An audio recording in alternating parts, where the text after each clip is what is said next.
spouštíme do té rafle hluboké, která je hluboká asi 4 metry, možná 8 metrů od nás zhora. Tak, teď se krásně naklonila. První kolo ve vzduchu. Co to? Kluci, puste to dolů, z kopce dolů. Vidím signál z kabiny, ne, půjdeme ještě nahoru.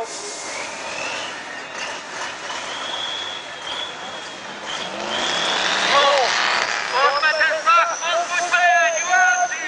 S5, sekci číslo 4, pojďme do toho.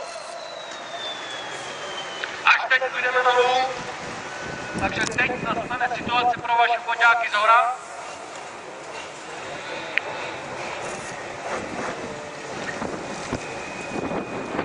Taková Tatra má třeba spotřebu na v terénu zhruba asi nějakých 80 až 90 litrů na 100 km.